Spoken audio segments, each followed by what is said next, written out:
hope you are all well. This little video is about doing a sample card of the colours in a new paint box, and this is a case of me not having practiced what I preach.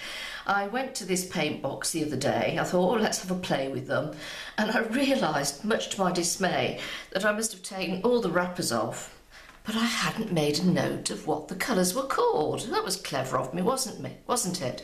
And sadly, this particular make does not have it printed on the outside. So this is going to be an interesting test of my colour knowledge and recognition, and also a reminder to you not to do the same thing. This is also very interesting because I've taken the wrappers off, put the box away for quite a while. Sorry to admit that. And when I got them out, that one had stuck to that. And you can see, even now, it's really quite malleable. In fact, I have just activated these with my water spray, but before I did that, I went round and touched them all, and some seemed more tacky than others, some were bone dry. So make of that what you will, and let me get a bit more water in there, I didn't fill that one up. And I'm going to go through the colours, and I've decided, just for a bit of fun, instead of having a chart with squares in, I've done like a painter's palette, okay, with lots of little blobs. So let's find a paintbrush, suitable paintbrush would be good. And I'm going to start at one end and I'm going to work my way around. So let's see what this is. Let's start at this one.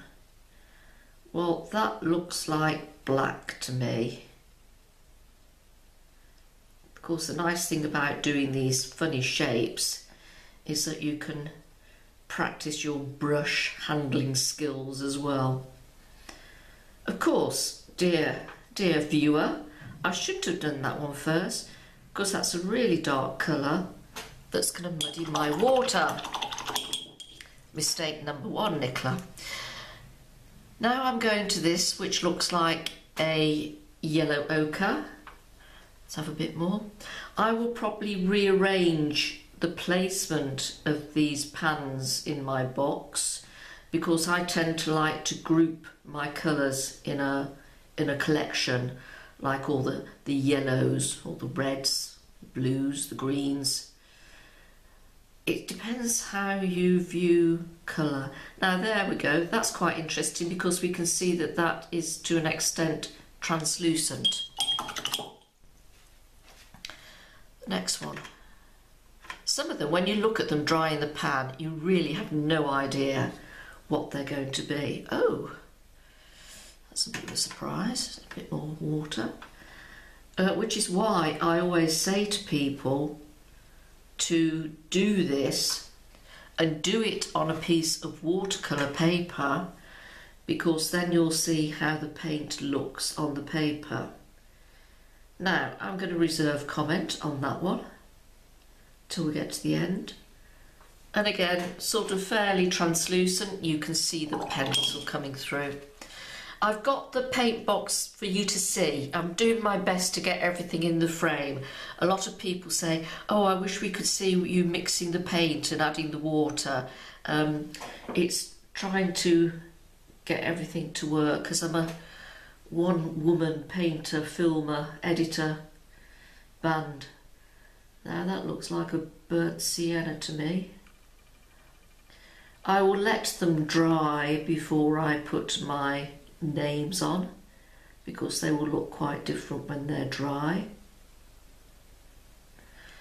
That's quite 1, 2, 3, 4, losing track already. Yes, yeah, it's okay. That's probably a bit too much water. It's fairly translucent. Right, the next one looks like some sort of terracotta Chinese red. No, that's opaque.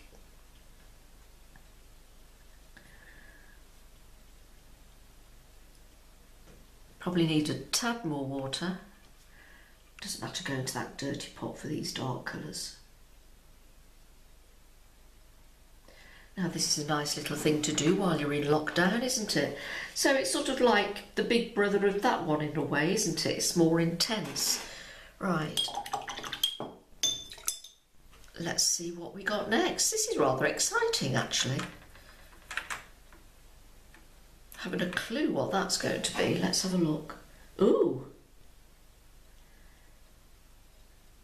Again, it's an opaque. Let's have a little bit more water so I can see how it thins down a bit.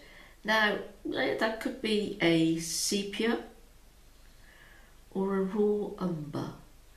I think my money's on sepia, but I'm not quite sure yet. Again, I will reserve judgment. Interesting how that has moved and made a nice little cloud there when I added some more water. And this one, another indiscernible one. Oh, these were a gift from one of my painting students, Chris Malone. Some of you may know him. He is American, but he lives in the Ukraine, and he came on a painting holiday. Thank you, Chris.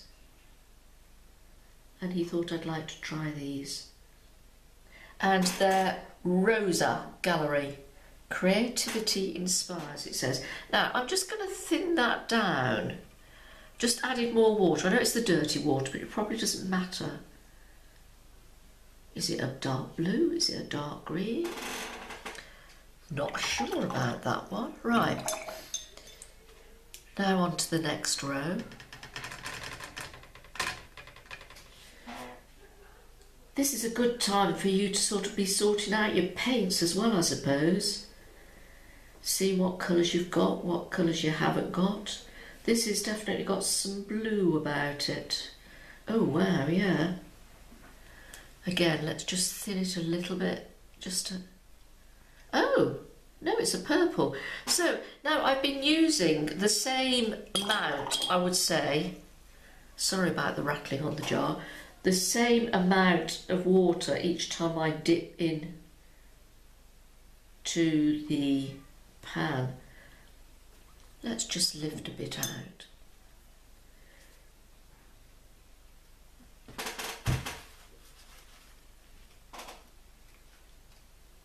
So you can see how strong the colours are.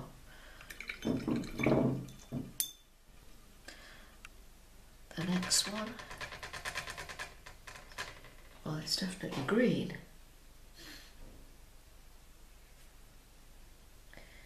It's a sort of an olive green.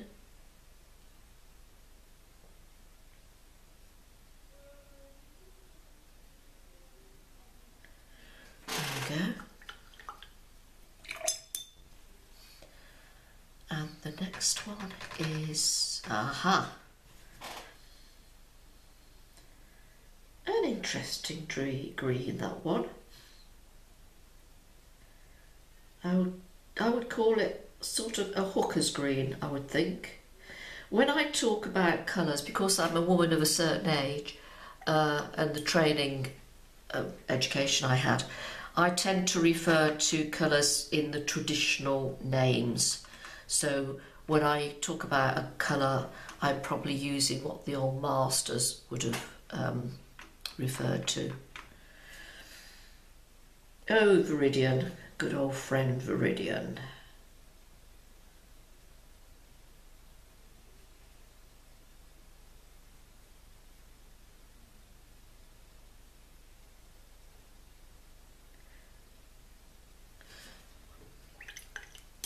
So next is,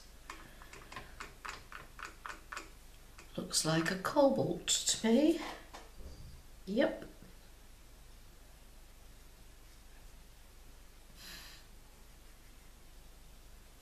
It always interests me when I have students coming on a painting holiday, the paints they bring, you know, the different makes, the different selections. It's really fascinates me, because you tend to get certain colours in paint boxes. Manufacturers bung a certain selection of colours in, and why some of them are there sometimes I just think, oh no, whoever put this together is clearly not a painter.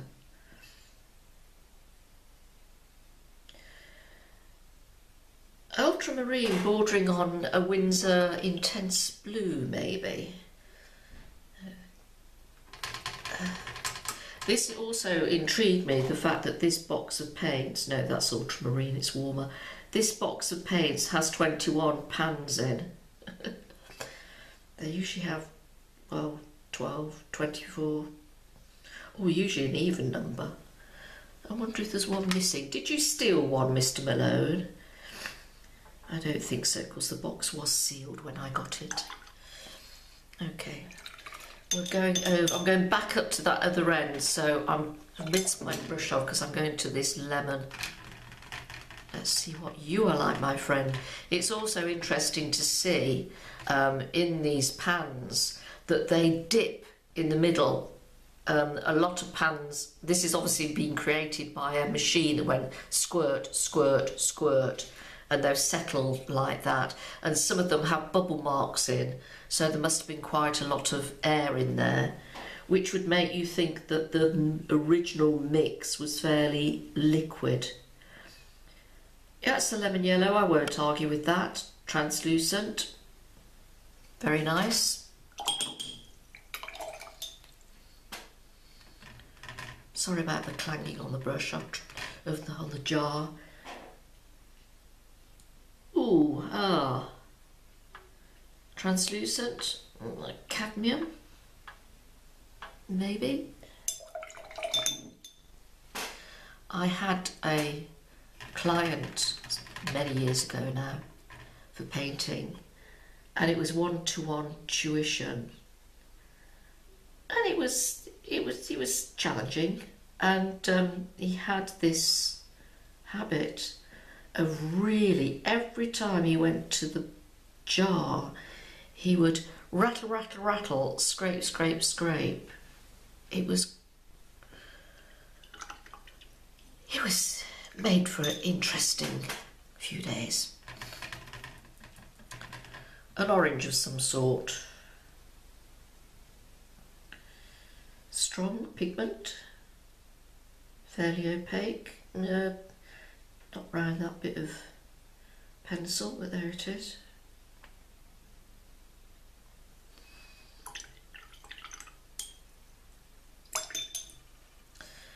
Now we're getting to some warm colours.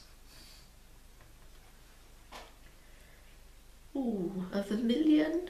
Should we call that vermilion maybe? I always think it's interesting that some manufacturers put a violet in or a purple, when really you don't need it if you've got red and blue.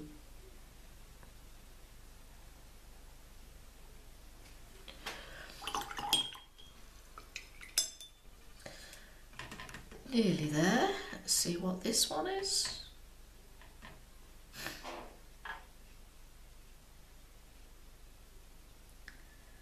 That's pretty strong.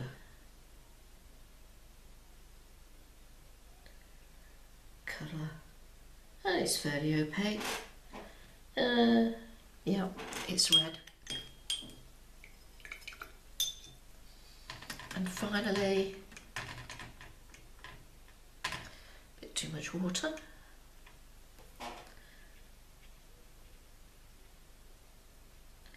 Not a massive difference. I would call this an alizarin. And that is probably a cadmium red. And for those of you who are interested, this is a Sable Pro Art Renaissance brush number 6. So, my friends, there we go.